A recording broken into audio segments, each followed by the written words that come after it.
Background of the study, essay example, 1084 words. This essay has been submitted by a student. This is not an example of the work written by professional essay writers. Professionals in writing essays and all other types of written work are at editopaper.com, link under the video. Today's world is a global village. Everyone is connected to one another in this vast network generated by the internet. As said by Marshall McLuhan, a philosopher of communication theory, the new electronic independence recreates the world in the image of a global village. This electronic independence is inherently dependent upon the internet. It illuminates the lives of thousands of people by spreading knowledge internationally, thereby making us global citizens. The new world of social networking allows free sharing of thoughts. Online social networks are created by websites such as Facebook, which has emerged as a giant in this social world. So how do these networks affect our education? How do they influence the lives of students? As of 2015, the world's largest social networking company, Facebook, has 1.49 billion active users, and the number of users is increasing every year. One of the most interesting things to look at is the increasing number of student users on such social networking sites.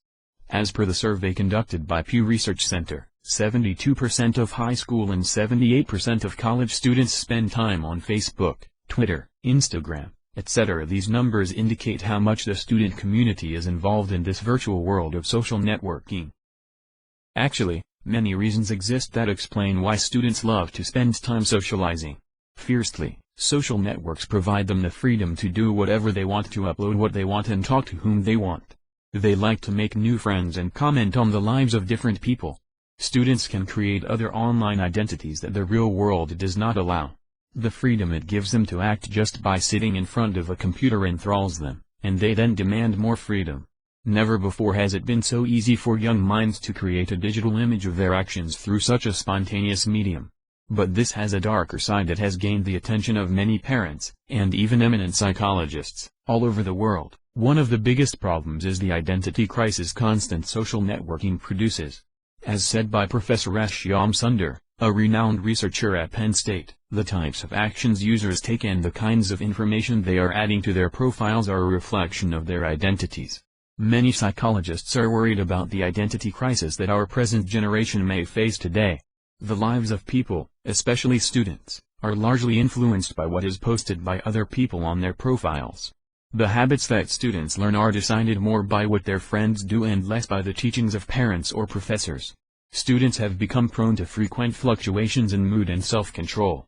If one of a student's friends posted about his or her present relationship with someone, then other friends are pressed to do the same thing. Actions that attract more public attention hold more value, even despite some of them being immoral or illegal.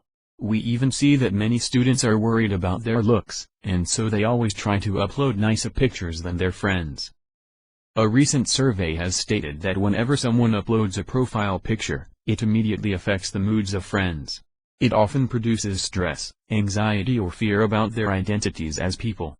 Consistently thinking in this way can sometimes lead to depression. The most important things in a student's life are studying, learning good habits and gaining knowledge to become a person with moral character. But today, as we see in various studies, this optimal learning process is seriously jeopardized by students becoming entrapped by the ploys of social networking.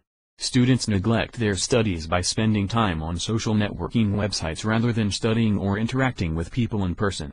Actively and frequently participating in social networking can negatively affect their grades or hamper their journeys to their future careers. Getting too involved in social media can lead to an addiction that inculcates bad habits.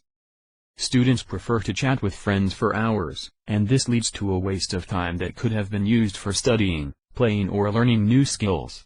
It is often said that a long-term friendship or relationship is developed when people meet each other, spend time and share their experiences. But this virtual way of communicating with each other does not lead to a natural, friendly experience and hence cannot produce a healthy relationship with those friends. Also, these relationships tend to terminate easily due to a lack of personal contact. The system generates competition to make as many new friends as possible, and the so-called social quotient of a person is decided by how many friends they have and not on how good-natured and congenial the person really is. Often, Students who are not old enough to accurately analyze the world like or comment on social or political issues, and this leads sometimes to serious controversies. Using social media websites is among the most common activity of today's children and adolescents. Any website that allows social interaction is considered a social media site, including social networking sites such as Facebook, Instagram, Twitter, and blogs. Such sites offer today's youth a portal for entertainment and communication and have grown exponentially in recent years. For this reason, it is important that parents become aware of the nature of social media sites, given that not all of them are healthy environments for children and adolescents. Pediatricians are in a unique position to help families understand these sites and to encourage healthy use and urge parents to monitor for potential problems with cyberbullying, Facebook depression, sexting, and exposure to inappropriate content. Considering all of the above pros and cons, it is necessary to develop certain regulations over the use of such social networking sites, especially for senior high school. But still, students should get the choice to spend time socializing in an effective way. It should not hamper their school performance, and it should be kept in mind that social networking sites create virtual worlds that drastically differ from reality. Students should develop the cognitive and intuitive ability to analyze how much time they want to spend on social media. It is left up to the students to decide what really matters in their lives and how much of this virtual life translates to real life. Giving and reminding students about this topic might help them from controlling their use of social media. Remember, this is just a sample from a fellow student. This is not an example of the work written by professional essay writers. Professionals in writing essays and all other types of written work are at editapaper.com, link under the video.